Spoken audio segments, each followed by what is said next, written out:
तीर्थ जाएं, और कभी आप विचार करिएगा कि परमात्मा मिलता क्यों नहीं है। जब हम इतनी ऊंची चढ़ाई कर कर वहां तक पहुंचे हैं, जब हम इतना चलकर उसके दरवाजे तक पहुंचे हैं, तो फिर शंकर को मिलने में देरी क्यों?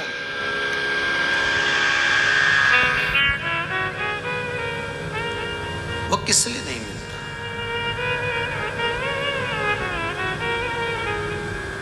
उसका एक कारण है हमारा कर्म।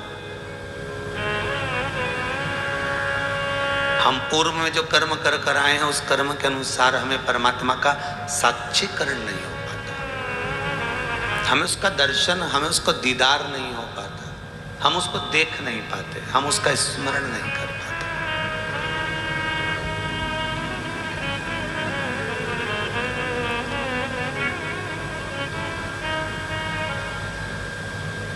पहले जो कहा इससे पहले वाली कथा में कि मंदिर जाने से, तीर्थ जाने से, कथा में जाने से या कथा को श्रवण करने से व्यक्ति का पूर्व में किया हुआ जो कर्म है वो थोड़ा थोड़ा भजन करने से, स्मरण करने से, नाम जाप करने से वो कट जाता है। जो पूर्व का बेकार कर्म है वो केवल भजन से कटेगा।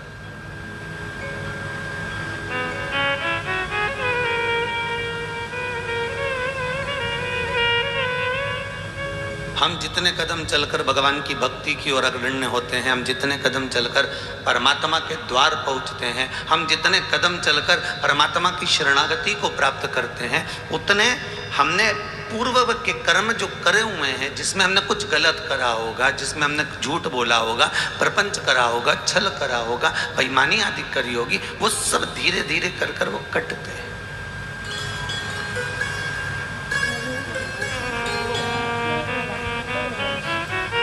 मत बुरे कर्म कर बंधे वरना पछताएगा, भगवान की आंखों से तू बच नहीं पाएगा, तू बच नहीं पाएगा।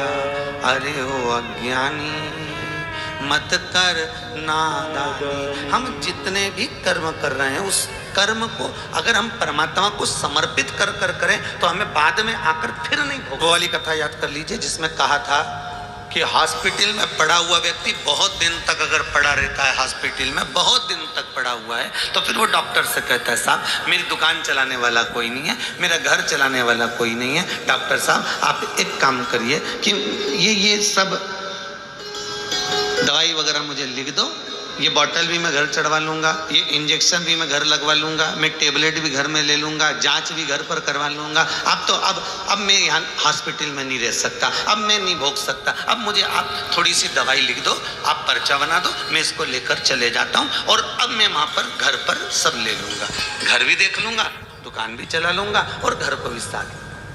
आप मुझे थोड़ी सी दवाई आप लिख दीजिए, थोड़ा सा आप मुझे लिख दीजिए, आपको जो लिखना है, बॉटल लिखना है बॉटल, औषधि लिखना है औषधि, जो भी आप लिख रहे हैं मुझे लिखकर दे दीजिए, मैं उसको घर पर चढ़वा लूँ। डॉक्टर ने कहा हम छोड़ तो देंगे, हॉस्पिटल से छुट्टी भी दे देंगे, आपको मना नहीं है महाराज, हॉस्पिटल से हम छुट्टी भी दे देते हैं आपको और हम आपको भेज भी देते हैं।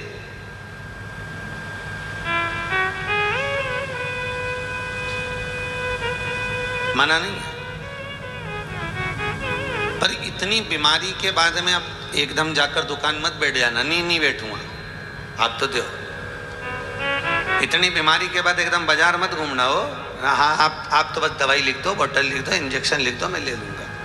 और वो लेकर आ गया, दवाई भी ले रहा है, बोतल भी चढ़वा रहा है, इंजेक्शन भी ले रहा है। ये पूर्व में कथा में हम कह चुके हैं, आज स्मरण आया है इसलिए वापिस उसको लिया है। अब घर पर आकर अपने दवाई गोली ली, इंजेक्शन लगवाया, बोतल चढ़वाई, अब घर पर ट्रीटमेंट ले रहे हो तो ठीक हो रहा है। उसी तरह हम जो कर्म कर कर जाते हैं और ऊपर जाकर नरक के किसी बेड पर जाकर पड़ जाते हैं, नरकों का भोग हम भोग रहे होते हैं, इतना नरक भोग लिया होता है, इतना नरक भोग लिया होता है कि अब ये जीवात्मा तड़पती है। और जब जीव आत्मा गरुड़ पुराण में लिखा इतनी तड़पती है तो ये परमात्मा से कहती है कि अब मुझे क्षमा कर दो, मुझे अब वापस जन्म दे दो, मुझे मृत्यु लोक में भेज दो, बाकी की गोली दवाई मैं नीचे खा लूंगा, बाकी का दुख मैं नीचे जाकर झेल लूंगा, बाकी का कष्ट मैं भूमि पर जाकर झेल लूंगा, अब मुझे बस अब यहां से छोड़ दो, अब मुझे इस नरक के जंजाल से बाहर निकाल दीजिए।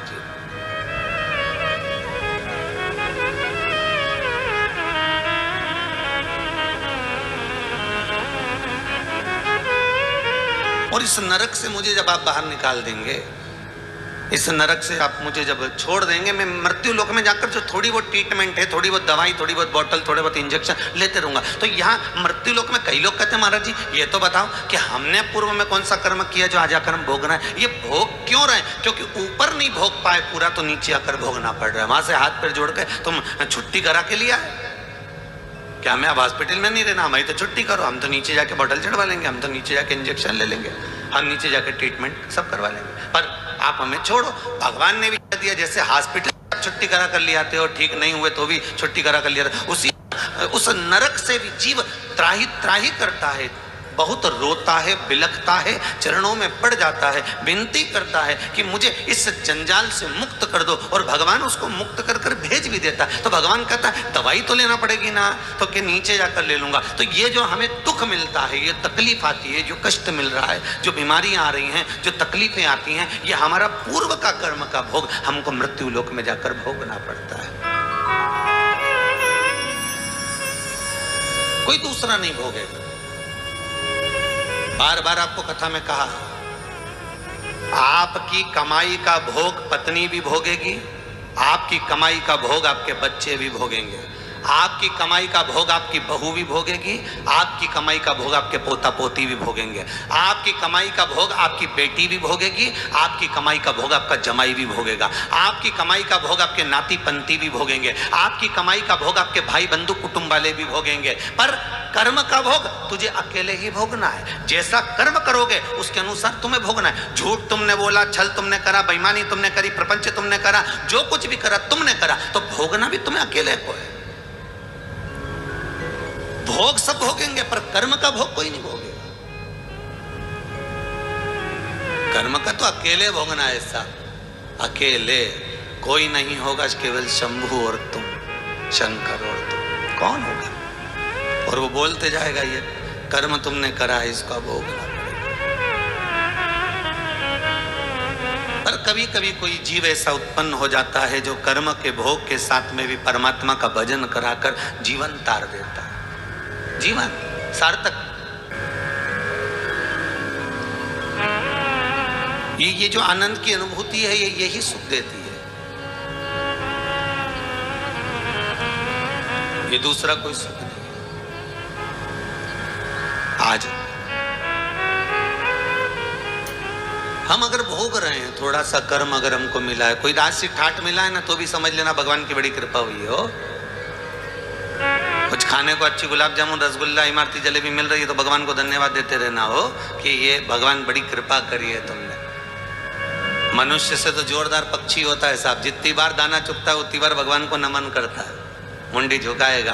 दाना जब चुगेगा, चुगता जब है जब मुंडी उस सरकार के आगे झुका देता है। किसके आगे? उस परमात्मा के आगे। मनुष्य से अच्छा तो पक्षी है जो जब जब दाना चुगता है, चुगने से पहले अपनी मुंडी को झुकाता है कि परमात्मा तुझे धन्यवाद है जो मुझे खाने के लिए एक दाना तो दिया है तुमने, एक दाना मुझे दिया। वो पक्षी बार बार जितनी बार दाना उठाता है उतनी बार मुंडी झुकाता है, अपनी गर्दन को, अपने मुख को, अपने शीश को वो झुका देता है। उस दाने को उठाने के लिए नहीं झुकाता, वो परमात्मा को धन्यवाद देने के लिए झुकाता है कि तेरी कृपा से मुझे ये दाना खाने को मिल रहा है। अब ये तो पक्षी हुआ कि जब जब खाता है तब तब वो अपनी चोंच को, अपनी मुंडी को, अपने गले को, अपने शीश को बार बार झुका रहा है, परमात्मा को बार बार धन्यवाद दे रहा है। वो परमात्मा के आगे मस्तक को बार बार झुका रहा है, बार बार प्रणाम कर रहा है कि तेरे बल पर मुझे एक दाना खाने को मिला, तेरे बल पर मुझे ये दाना खाने को मिल रहा। जितनी बार पक्षी शीश झुकाता है उतनी बार मेरे बाबा विश्वनाथ को, मेरे शंभू को, मेरे ओघड़ी को, मेरे त्रिकालदर्शी, मेरे कैलाशी, मेरे अविनाशी, मेरे कुबेर भंडारी को बार बार धन्यवाद देता है। और एक इंसान दिन भर खाता है पर धन्यवाद देने का टाइम 2 समय बना रखा है। हम 2 अगरबत्ती सुबह लगा देते हैं, शाम को दिया लगा देते हैं, उतनी देर में भगवान का कोटा पूरा कर देते हैं। मतलब भगवान को भी काम के रूप में यूज कर रहा है।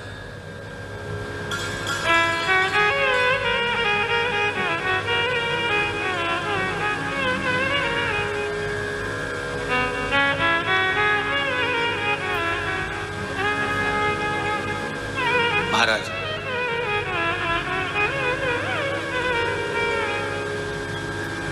केवल मंदिर जाने पर परमात्मा कभी नहीं मिला रे बाबा। पोथी पढ़ पढ़ जगमुआ पंडित भयो ना कोई, ढाई आखर प्रेम का बड़े सो पंडित हो।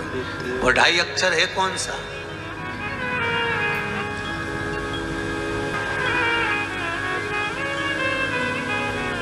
कौन सा है वो 2.5 अक्षर प्रेम का जो पढ़कर जीव परमात्मा का हो सकता?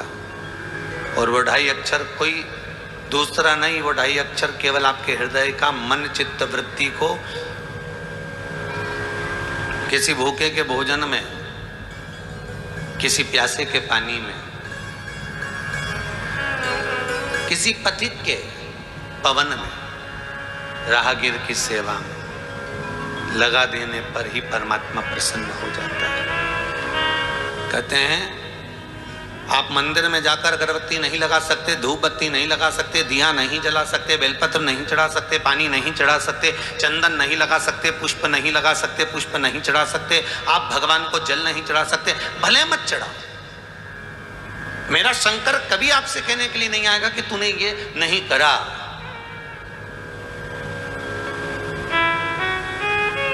कभी नहीं कहेगा। 94 तरह के नरकों में गरुड़ पुराण के अंतर्गत जितने नरक कहे गए हैं उसमें कोई नरक ऐसा नहीं लिखा कि तुम मंदिर नहीं गए इसलिए तुम्हें नरक भोगना पड़ेगा। सारे नरकों में ऐसा कोई नरक नहीं लिखा कि तुम मंदिर नहीं गए इसलिए नरक भोगना पड़ेगा।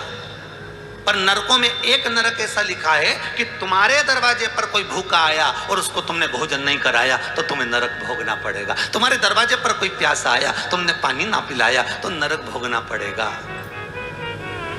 तुम्हारे दरवाजे पर कोई पथिक आया, राहगीर आया और तुमसे मार्ग पूछा, तुमने नहीं बताया तो भोगना पड़ेगा।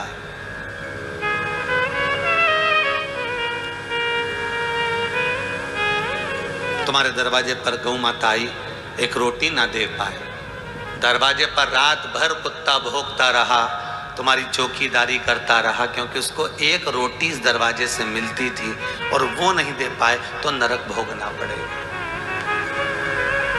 किसी वृक्ष के नीचे चींटियां बहुत सारी हो रही है, थोड़ा सा जाकर आपने एक भाग नहीं डाला, नरक भोगना पड़ेगा। वो आस लगाकर बैठी हुई, बहुत अरमान लेकर बैठी हुई, उसके बाद भी हम उसको कुछ ना दे पाए। गरुड़ पुराण में ये नहीं लिखा कि आप मंदिर नहीं जाओगे तो नरक भोगना पड़ेगा। गरुड़ पुराण कहती है कि किसी पथिक को, किसी राहगीर को, किसी भूखे को, किसी प्यासे को, किसी अन्य को जिसको जरूरत है उसको नहीं दे पाए तो भी नरक का काम, तो भी नरक है।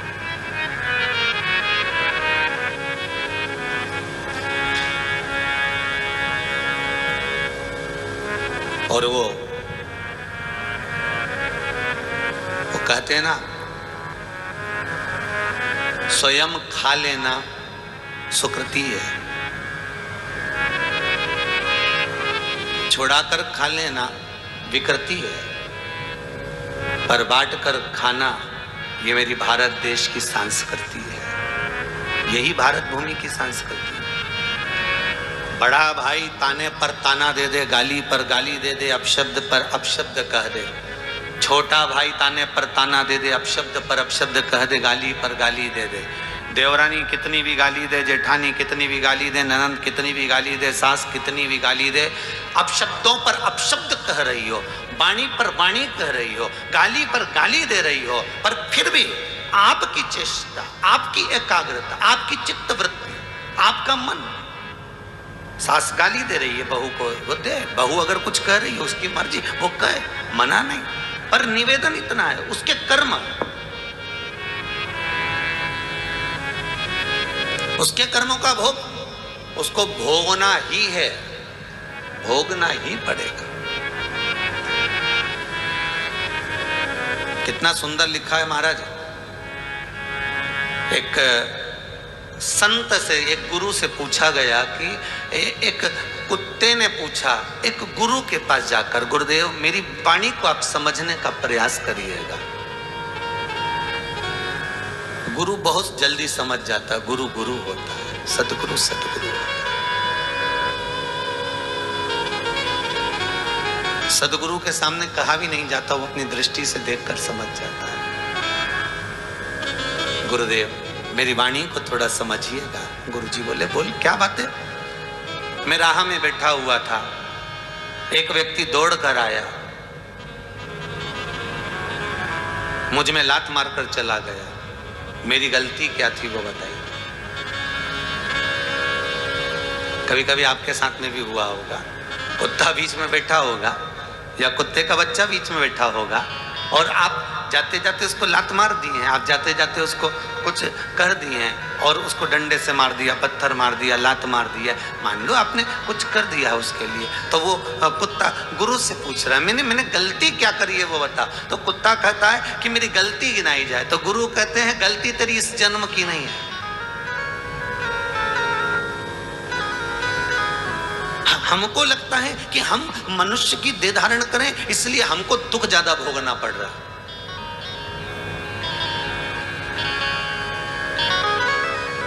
हम मनुष्य की देह धारण करें इसलिए दुख हमको मिल, नहीं नहीं नहीं, ऐसा नहीं है। जिस योनि में रहोगे, 84 लाख योनियां जो मानव की मिलती है, 20 लाख योनि तो ये पेड़ पौधे की है। जितने तुम्हें पेड़ पौधे नजर आए इस पृथ्वी पर, समझ लेना 20 लाख योनि वृक्ष की, पौधों की, पत्तियों की है, दुर्वा की है।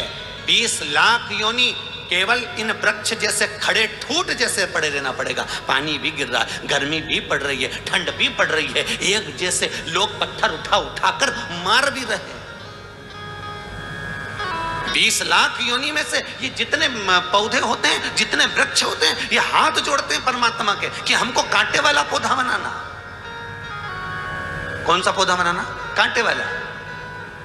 ये जब वृक्ष की 20 लाख योनियां होती हैं तो परमात्मा के आगे हाथ जोड़ते हैं, हमें कांटे वाला पौधा बना दो, पर हमें फल वाला पौधा मत बनाना। वृक्ष कहते हैं हमें फल वाला पौधा मत बनाना, हमें आम का पेड़ मत बनाना, हमें बेर का पेड़ मत बनाना, हमें इमली का पेड़ मत बनाना, जिसमें फल लगते हो, सेतूत लगते हो, जिसमें खजूरे लगते हो, ऐसा पौधा हमें मत बनाना। हमको तो तुम कांटे वाला बना दो, बेकार बना दो, पर हमें फल वाला पौधा मत बनाना। 20 लाख योनियों में से 20 लाख योनि के जब वृक्ष की योनि बनती है तो ये निवेदन करते हैं। तो पूछा इनसे, तुम क्यों नहीं बनना चाहते आम का पौधा? तुम क्यों नहीं बनना चाहते इमली का पौधा? तुम क्यों नहीं बनना चाहते यहाँ पर खजूर का पौधा? क्यों नहीं बनना चाहते तुम जामुन का पौधा?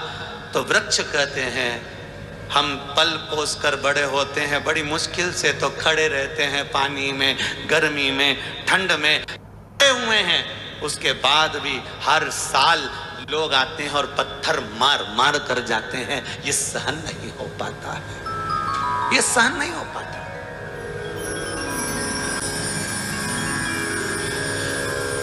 आप में से जितने लोग कथा सुन रहे हैं आस्था चैनल पर, पूरे विश्व में जितने लोग मोबाइल पर कथा सुन रहे हैं, फेसबुक और यूट्यूब पर, इनसे निवेदन करूंगा, यदि आपने अपने घर में, परिवार में, कुटुंब में, कबीले में, रिश्तों में, नातों में कहीं ना कहीं गरुड़ पुराण की कथा सुनी होगी तो उसमें पंडित जी ने बताया होगा कि आम का पेड़, जामुन का वृक्ष, खजूरे का वृक्ष, फलदार वृक्ष कब बनता है व्यक्ति? ये गरुड़ पुराण के अंतर्गत लिखा हुआ है कि व्यक्ति ये वृक्ष चौराहे पर, रोड पर, किनारे पर केरी का, आम का, बेर का, इमली का ये पेड़ क्यों बनता है? तो उस गरुड़ पुराण के अंतर्गत लिखा है जो मानव का शरीर धारण कर कर, मनुष्य की देह धारण कर कर, मनुष्य का शरीर पाने के बाद भी अपने ही रिश्तेदारों को दिन भर गालियां देता है, चाहे बहू को दे, चाहे सास को दे, चाहे ननद को दे, देवरानी को दे, जिठानी को दे, भाई को दे, कुटुंब को दे, कबीले को दे, जो इतनी गालियां पर गालियां अंबानियां बौछार करता है, वही मरने के बाद ये फलदार वृक्ष बनता है। और लोग जैसे ये रुक रुक के गाली बकती है ना, रोज तो नहीं बकती, इसको कोई पागल कुत्ता तो नहीं काटा कि ये रोज गाली बकेगा, ये रोज गाली बकेगी, ये रुक रुक के बकती है। 6 महीने में, 3 महीने में, 4 महीने में, 8 महीने में, साल भर में, ऐसे लोग गालियां देते हैं। उसी तरह साल साल भर में इसमें भी फल लगते हैं और लोग दे पत्थर मारते हैं, इसने गाली दी, इसको दिया पत्थर।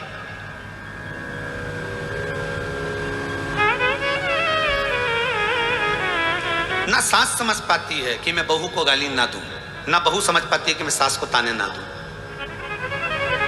दोनों अगर ये समझ जाए ना, यीशु महापुराण के पहले दिन की कथा ही समझ गए नहीं तो समझ लो जिंदगी सवर गई। कि हमने गाली दी और बेर का पेड़ बने और लोगों ने पत्थर दिया और एक बार में काम नहीं चलेगा, कितने समय तक खड़ ठूट जैसे बड़े बड़े। हमने अपशब्द किया, बस वो विक्रम और बेताल की कथा याद कर लो, तू बोला और मैं चला, उतने में समझ जा। हमने किसी को अपशब्द कहा, हमने किसी को ताना दिया, हमने किसी को गाली दी, हमने किसी के लिए अपशब्द कहा, बस समझ लेना इमली का पेड़ बनने वाले हो, बस बेर का पेड़ बनने वाले हो, केरी का पेड़ बनने वाले हो। और ऐसी जगह भगवान लगाएगा कि लोग पत्थर मार के जाएंगे और पत्थर खाए बगैर तुम मानने वाले नहीं हो, क्योंकि तुम्हारे मुख से अपशब्द इतने निकल गए, ताने इतने निकल गए, गालियां इतनी निकल गई कि संबोधन किससे? जैसे तुमने बौछार करी वैसे पत्थर की बौछार होती।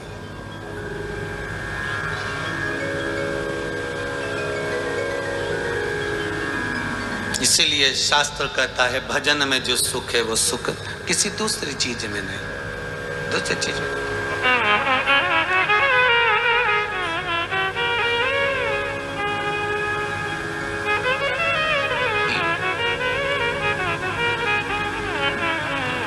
ये चंडीगढ़ के रमेश कुमार जी अगर कथा करवा रहे हैं,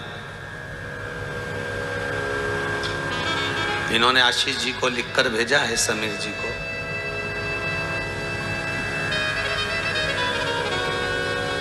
एक बेटा इनका मोहित गर्ग डॉक्टर है और कनाडा में है, दूसरा बेटा सीए है रोहित जो चंडीगढ़ में।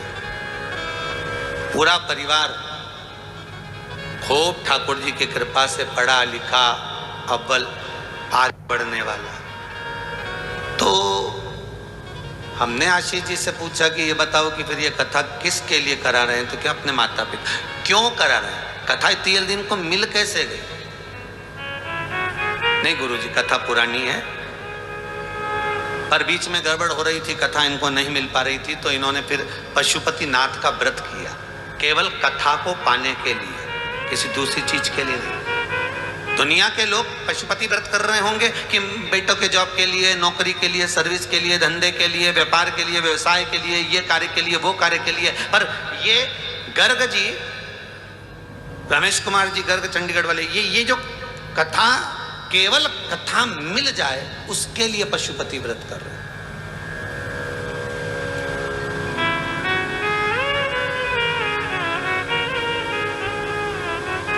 और देखिए कैलाश मानसरोवर की इन्होंने यात्रा करी तो भी वहां विनती करके आए, एक बार बस बाबा कृपा करना, एक बार कृपा ऐसी हो जाए कि बस शिव महापुराण की कथा का रस तत्व मिल जाए। कुछ मांगना नहीं है, मांगा किसको है? परमात्मा। मांगा किसको है? केवल परमात्मा। और वो परमात्मा का चरणारविंद का अगर सुख मिल गया तो जीवन में कोई दूसरे सुख की जरूरत ही नहीं। मिलता है सच्चा सुख केवल भोलेनाथ तुम्हारे चरणों में, शंभुनाथ तुम्हारे चरणों में। वो जीवन का सुख मिल जाए बस, बहुत उतना। वो सुख सर्वप्रथम अपशब्द कह दोगे, कह थोड़ी देर के लिए आपने अपशब्द कह दिया, थोड़ी देर के लिए आपके मुख से अपशब्द निकल गया, थोड़ी देर के लिए आपके मुख से गाली निकल गई, थोड़ी देर के लिए आपके मुख से ताने निकल गए, थोड़ी देर के लिए आपने किसी का दिल दुखा दिया। पर उतना याद जरूर रखना कि बेर का पेड़ जब जब यहाँ से जाओ ना, जब जब कहीं निकल के जाओ ना, तो बेर का पेड़ मिल जाए तो समझ लेना ये भी वही है, अपने रिश्तेदार। इन्हें खूब गाली बकी ने बापड़ा बेचारा पेड़ बन के खड़ा हो गया। जब तुम इमली का पेड़ देखो तो तुम्हारे मुख पे आ जाना चाहिए ये इमली का पेड़ नहीं, ये कोई बेचारा है जिसने खूब गाली बकी ने इमली का पेड़ बन गया। जब तुम खजूर का पेड़ देखो तो समझ जाना इसने खूब जब तुम जामुन का पेड़ देखो तो समझ जाना इसने खूब गाली बकी। अर्थात इसको पत्थर जो मिल रहे हैं ये उसी के फल मिल रहे हैं जो इसने करा है।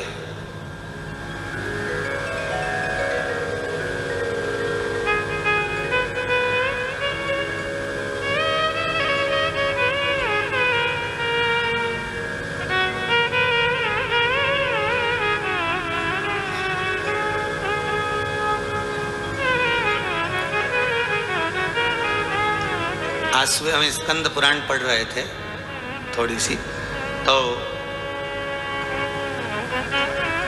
उसमें बंटी जी परिहार, आप हमेशा कहते हो कि वृक्ष की योनि ये है, उसकी योनि ये है। ये जो गन्ना लगता है ना, शुगर गन्ना जिसकी शुगर बनती है, शक्कर बनती है, ये गन्ना भी तो पेड़ पौधे में आता है। तो फिर ये योनि कैसी है?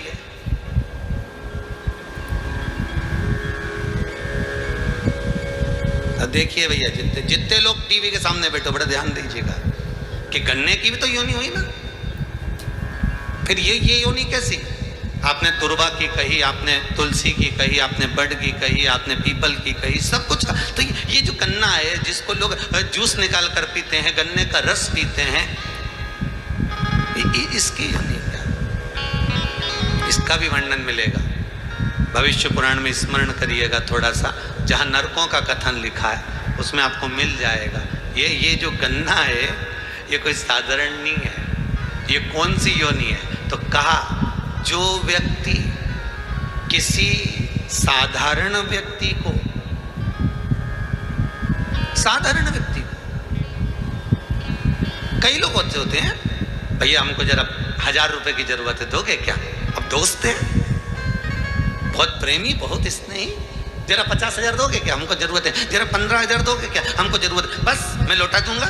और प्रेम में रिश्तेदारी बनाकर, नातेदारी बनाकर, कुटुंब बनाकर, अपना प्रेमी बनाकर, अपने स्नेही बनाकर, अपने सगे बनकर, अपने प्रेम की वाणी में जोड़कर, इतने मीठे मीठे बोलकर उससे थोड़ा थोड़ा पैसा निकाल लिया, चुरा लिया, ले लिया। अब लेकर रख तो लिया पर दे नहीं पा रहे हो। बस वही व्यक्ति की योनि जो 20 लाख योनि वृक्ष की है, उसमें गन्ने की योनि उसी की बनती है। जैसे तूने मीठा बनकर उससे निचोड़ा था, अपने पास रख लिया, तो भी मीठा बनकर ऐसे ही निचोड़ा जाएगा। और गन्ने को इतना मीठा बना दिया कि वो गन्ने की रस वाले की दुकान पे गया ने उसको वो मशीन में फिर दिया गया ने सारा रस निचोड़ा गया, सारा रस निचोड़ लिया। अभी भी नहीं छोड़ा उसको, क्योंकि इसने उसको नहीं छोड़ा था तो इसको डबल से पलटाया। तुम देखना गन्ने का रस निकल लीजिए, इसके डबल से पलटाया, फिर दिया मशीन के अंदर और फिर दिया, फिर रस निचोड़ा। तो की बात, तो जितने लोग गन्ने का गिलास ले लेके खड़े थे तो आप सोच रहे थे इसमें बचा ही नहीं कुछ, पर गन्ने के रस वाले का संबंध, इन्हें फिर पलटा, फिर दिया धर के और फिर रस निकाला। अब की बार तो जितने लोग खड़े थे अब इसमें तो रस ही नहीं बचा रहा, पूरा की पूरा ही निकाल लिया। परंतु गन्ना का रस वाला उसमें फिर 2-4 मरोड़ा, और अब की बार इसमें और मिर्ची लगे, क्योंकि इसने उसका धन खाया था, इसलिए बीच में नींबू फंसा दिया। ले बीच में नींबू फंसाया और फिर दिया मशीन के अंदर, फिर रस निकला। अभी भी रह गया तो क्या भी रुक जा, पुदीना और डालू, रुक। और फिर इसने निचोड़ा, फिर दमदारी से फिर उसको चोर बत्ती करी और फिर उसमें पुदीना डाल दिया, ले फिर दिया धर के, कहीं नहीं बचा। ऐसा हो गया बेचारा, छिलका अलग अलग हो गया। फिर उठा के उसने ठेले के,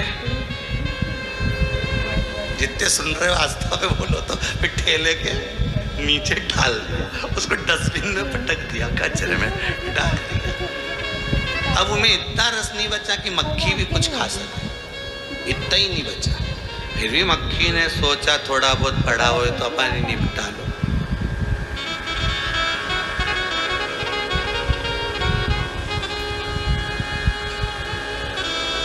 अब कहा रेते पान चुराए पर गन्ने का रस पीने गए तहसील चौराहे। गन्ने का रस पीने गए भोपाल नाका, गन्ने का रस पीने गए हाउसिंग बोर्ड कॉलोनी। तो सोचा अपन रहते तो वहाँ थे, पर गन्ने का रस वहाँ क्यों पिया? मतलब वो जिसने खाया था उसी एरिया का था, उसी क्षेत्र का था। तो हिसाब बराबर करना है ना, तो उसने तुम्हारा खाया तुम उसको निपटा जा, पिला दिया भगवान के ले जा। और जिसका खाया था तो उसने चीटी बनकर निचोड़ा, अभी भी नीचे फालतू नहीं पड़ा है वो। जिसका खाया उसने चीटी बनकर नहीं छोड़ा, नहीं छोड़ी 8 दिन तक 7 दिन तक, मक्खी बनकर नहीं छोड़ा, चींटा बनकर नहीं छोड़ा, उसने सब तरह से निचोड़ लिया। अब तो वो गन्ने का छिलका भी कह रहा भगवान अगली बार किसी का रुपया नहीं खाऊंगा, सबका देख के आऊंगा, नहीं तो फिर निचोड़ा जाऊंगा। ऐसा काम मत करना, भोगना तो।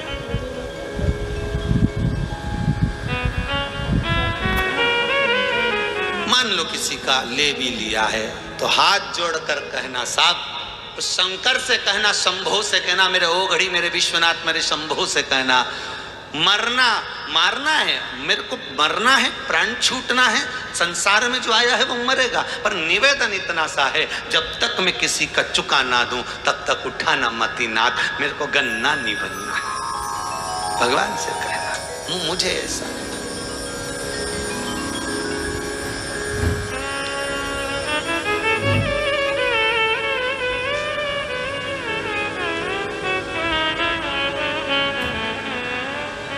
हमारे कर्म का भोग हमको भोगना है महाराज,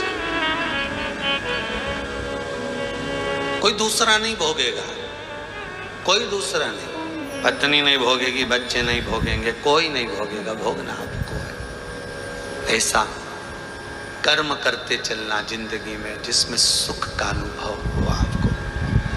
ये दिल, ये हृदय, ये चित्त, ये वृत्ति बड़ी आनंदित हो आपको बड़ा सुकून मिले, आपको बड़ा आनंद मिले, ऐसी जिंदगी जीना, ऐसा जीवन। संत जो होते हैं ना, साधु जो होते हैं ना, गुरुजन जो होते हैं, जो सत्य के गुरु हैं, जो सत्य के साधु हैं, जो सत्य के तपस्वी के भाव का आनंद ले रहे हैं,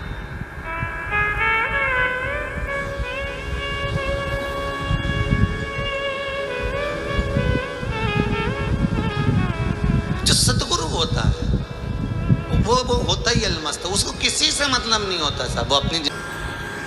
इसलिए गुरुजन कहते हैं भगवान के चरणारविंद के रसास्वादन के बिना कोई सुख नहीं है, भगवान की कथा के बिना कोई आनंद नहीं है, भगवान के चरणारविंद के बिना कोई रसास्वादन नहीं है। दुनिया का सर्वाधिक सुख की अनुभूति अगर कहीं होती है तो वो परमात्मा के चरण के, इसके सिवा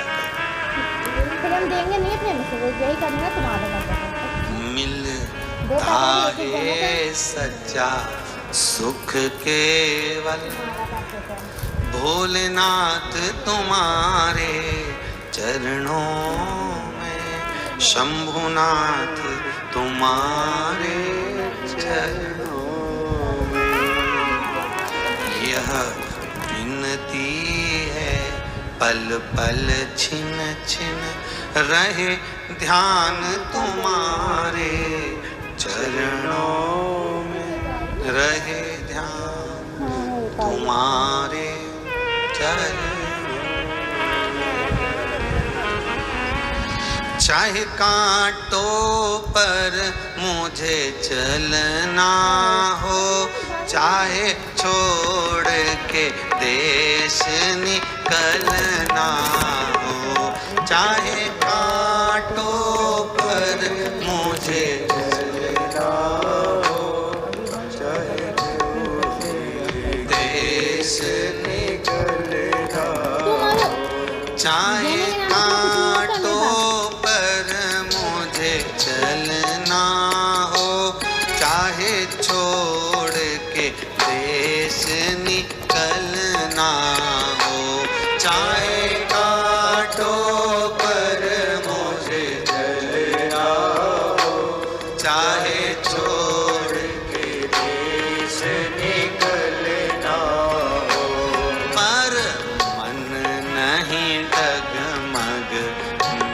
तेरा हो, पर मन नहीं जगमग मेरा हो। रहे ध्यान तुम्हारे चरणों में, रहे ध्यान तुम्हारे चरणों में। रहती है पल पल छिन छिन, यही गिनती है पल पल छिन छिन। रहे ध्यान तुम्हारे चरणों में, रहे ध्यान तुम्हारे चरणों में।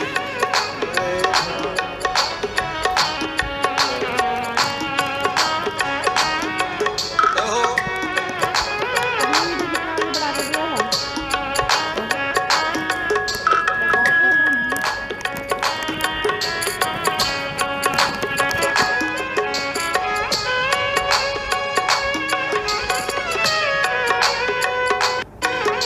हर बोले।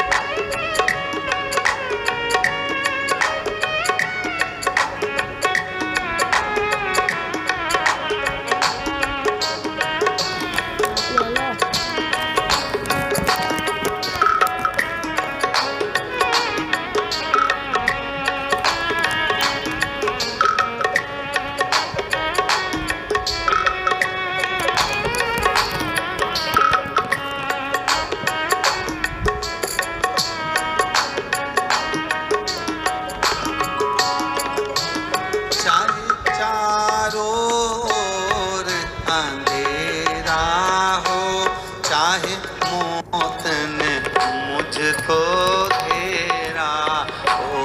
चाहे चारों ओर अंधेरा हो, चाहे मौत ने मुझको घेरा हो। चाहे चारों ओर अंधेरा हो, चाहे मौत ने मुझको घेरा हो। चाहे चारों ओर अंधेरा हो, चाहे मौत ने मुझको घेरा हो। पर मन नहीं डगमग मेरा हो, पर मन नहीं डगमग मेरा हो। रहे ध्यान तुम्हारे चरणों में, रहे ध्यान तुम्हारे चरणों में। मिलता है सच्चा सुख केवल भगवान तुम्हारे चरणों में, भोलेनाथ तुम्हारे चरणों में। भोलेनाथ तुम्हारे चरणों में, शंभुनाथ तुम्हारे चरणों में। भोलेनाथ तुम्हारे चरणों में, शंभुनाथ तुम्हारे चरणों में।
चाहे छोड़ के देश निकलना हो, चाहे अग्नि में मुझे जलना हो, चाहे छोड़ के देश निकलना हो, चाहे अग्नि में मुझे जलना हो, चाहे छोड़ के देश निकलना हो, चाहे अग्नि में मुझे जलना हो, चाहे छोड़ के देश निकलना हो, पर मन नहीं डगमग मेरा हो, पर मन नहीं डगमग मेरा हो, रहे ध्यान तुम्हारे चरणों में, रहे ध्यान तुम्हारे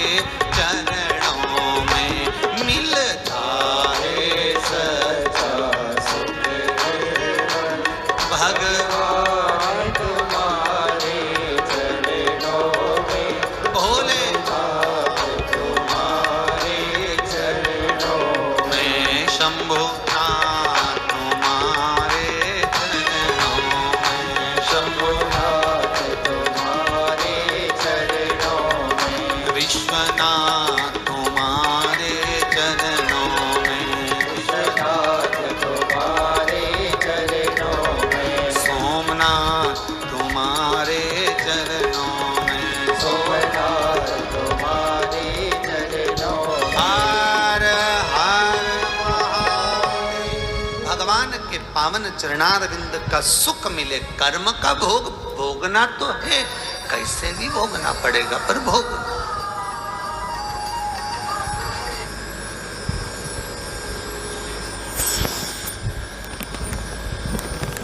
एक वृक्ष को कभी भी उसके पत्ती के नाम से नहीं जानते।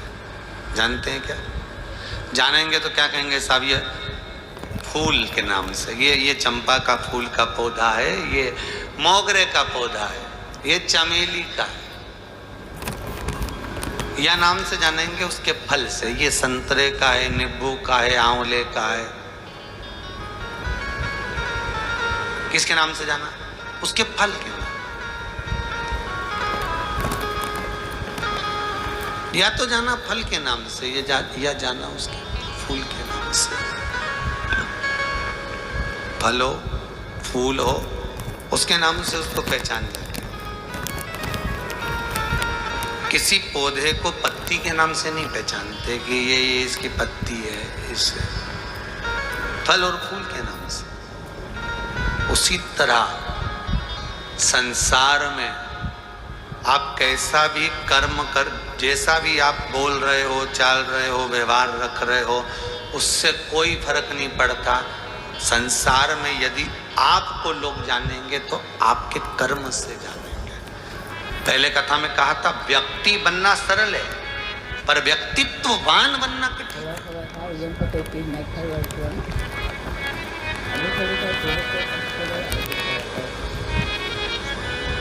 व्यक्ति बनना सरल है पर व्यक्तित्ववान बनना कठिन है।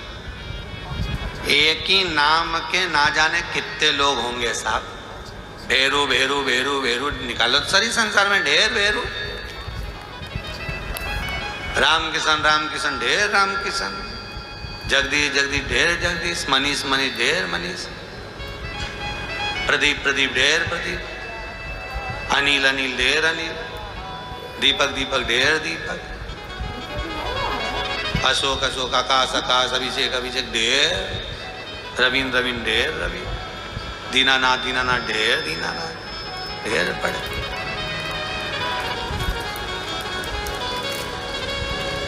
अब मालूम पड़े राशि भी एक है, नाम भी एक है। एक तो ऊंचे सिंहासन पर बैठा है, दूसरा मालूम पड़े कि ठेला धक्का है। नाम का कोई फर्क पड़ा क्या? जितने टीवी पर कथा सुन रहे हो ईमानदारी से बोलना, नाम का कोई फर्क पड़ता है क्या? नहीं।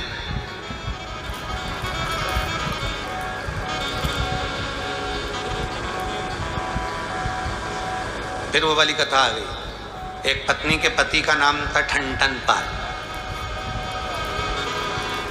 अब वो पत्नी से हमेशा जितने भी सोसाइटी में लोग रहते थे ना, कॉलोनी में, सब कहते थे मिसेस ठनठन पाल। अब उसको बहुत गुस्सा आता था कि मेरे पति का नाम ये ठनठन पाल, बहुत बुरा लगता मुझे। जब देखो, जब जो भी बोले ना मिसेस ठनठन पाल आई है, मिसेस ठनठन पाल आई है, तो उनका नाम ठनठन पाल, तो वो बड़ा बुरा लगता उनको, ये तो बड़ा बुरा। तो उसने अपने पति से कह दिया, सुनो जी, मेरे को तुम्हारा नाम बहुत बुरा लगता है, इसलिए कुछ भी हो जाए मैं 15 दिन के अंदर तुम्हारा नाम बदल दूंगा। चाहे कुछ भी हो, 15 दिन में तुम्हारा नाम चेंज कर दूंगी। आओ कर। पति को क्या करना, जो होगा अब जो चल रहा है वो तो चलता रहेगा, तू घर में कुछ भी बोल, ठीक है। अब उसने नाम चेंज करने का सोचा।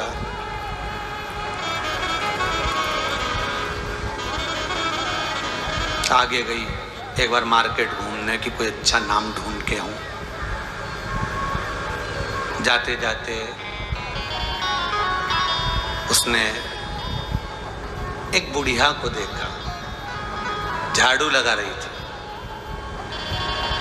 कचरा बीन रही थी सुबह सुबह। पूछ लिया, तुम्हारा नाम क्या है? लक्ष्मी। इसके मन में आया, बताओ गजब, बहुत बढ़िया। और आगे गई,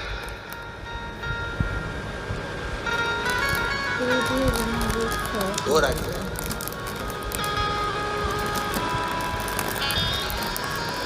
एक व्यक्ति भीख मांग रहा था, उससे पूछा तुम्हारा नाम क्या है?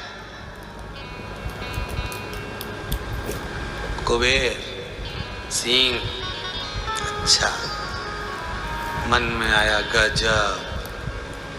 और आगे गई, किसी से पूछा, क्यों, किसकी अर्थी जा रही है?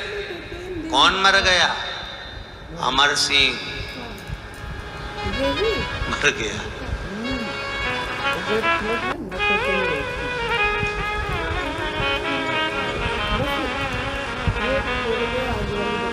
घर वापस आ गई। वापिस मोहल्ले के लोगों ने पूछा, क्यों, नाम मिल गया? क्या करूं ढूंढ के? लक्ष्मी झाड़ू लगाए, कुबेर भीख मांगे, अमर मर गया, इससे तो मेरा ठनठन पाल भला। क्या करना?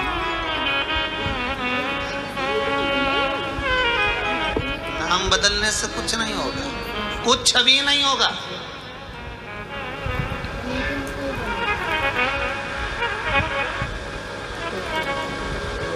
चाहे गूगल पर सर्च कर लो, चाहे नामावली में सर्च कर लो, मेरे बच्चा होने वाला, लड़का होने वाला, उसका नाम क्या रखूंगे? ये नाम रखूंगा। लड़की का नाम ये क्या होगा इससे? इसका मतलब ये है कि लक्ष्मी, इसका मतलब ये है कि हनुमान, इसका मतलब ये है कि ये राम। तुम रखो, नाम रखने से कुछ नहीं होगा। एक नाम के ढेर पड़े हैं, थोड़ा सा कर्म अच्छा होना चाहिए। नाम कुछ नहीं कर पाता, कर्म सब कुछ कर जाता है। एक साधारण सा गरीब सा व्यक्ति भी, एक सिंपल सा साधारण सा व्यक्ति भी अपने कर्म के कारण आगे बढ़ जाता है, अपने कर्म के प्रभाव से।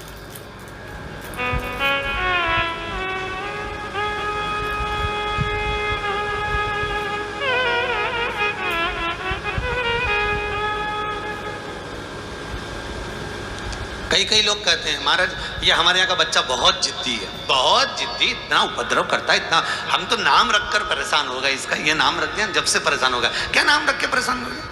नाम से कुछ नहीं होता। जितपन तुम दे रहे हो, चिड़चिड़ापन तुम दे रहे हो, और नाम को बदनाम कर रहे हो। नाम से मतलब या तो कर्म कर चलो, कर्म। ऐसे नहीं पता चलेगा। और बहुत अच्छे से जान लेना, बहुत अच्छे से समझ लेना, पत्ती से नहीं पहचाना जाता कि वृक्ष कौन सा है। पत्ती का नाम लेकर नहीं पुकारा जाता कि इस पत्ती का पेड़, हमें कहना पड़ता है इस फूल का वृक्ष है, चंपा का, चमेली का, मोगरे का, गेंदा का।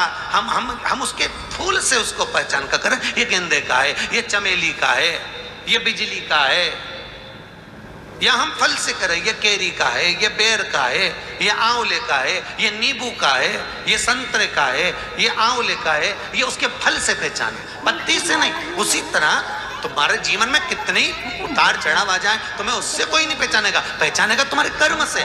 तुमने कर्म कौन सा करा, उस कर्म से तुम्हें पहचाना जाएगा। अच्छा कर्म करोगे, जगत में तुम्हारा नाम उसी नाम से जाना जाएगा। बेकार कर्म कर दिया, उसी नाम से तुम्हें पहचानेगा। अरे बेकार, बहुत बेकार। ये वही है, कर्म से पहचाना। कुछ अच्छा मानव की देह पाने के बाद में अगर हम बेकार कर्म, तो मानव की देह पाने के बाद में एक कर्म जरूर करना, किसी सदगुरु की शरण जाकर उसकी स्मरण में, थोड़ी सी भक्ति में, थोड़े से स्मरण में डूबने का प्रयास कर।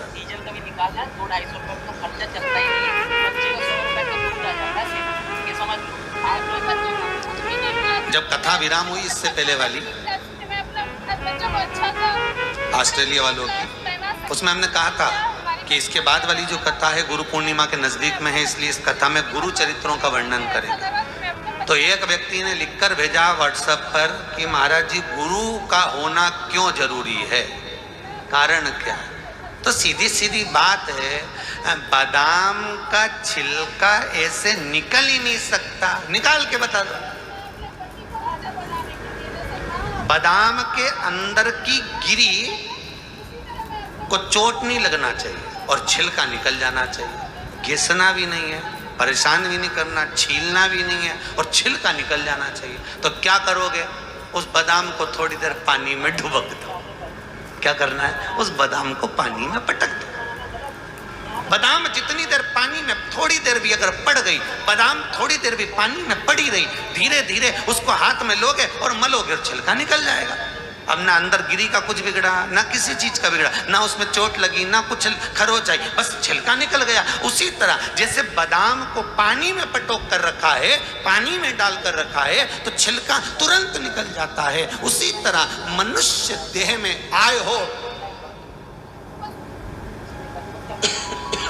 मानव का यदि शरीर मिला है तो गुरु के चरण के जल में थोड़ी देर डूब कर रहोगे तो अहंकार का, लोभ का, काम का, विषय का, वासना का छिलका निकल जाएगा और गिरी गिरी रह जाएगी। और वो गिरी काम की है, वो छिलका नहीं।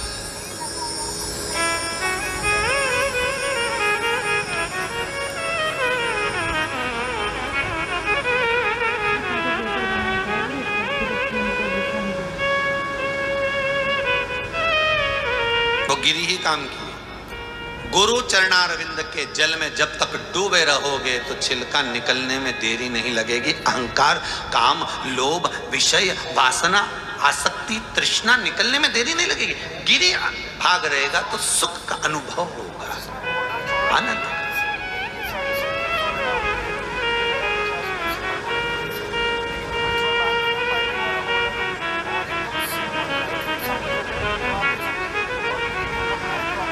शिव महापुराण की कथा कर रही है।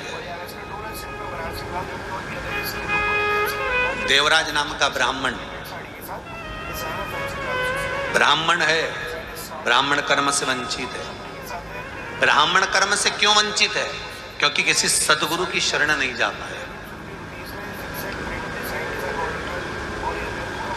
बिंदुक नाम का ब्राह्मण कुल में जन्मा है, चोरी कर रहा है, धन लेकर आ रहा है, अपनी पत्नी, धर्म पत्नी को दे रहा है, पर ब्राह्मण कर्म से वंचित है। उसका कारण क्या है? क्योंकि सदगुरु की शरण नहीं जा पाया। इस कथा को सुनने के बाद आप अपनी जिंदगी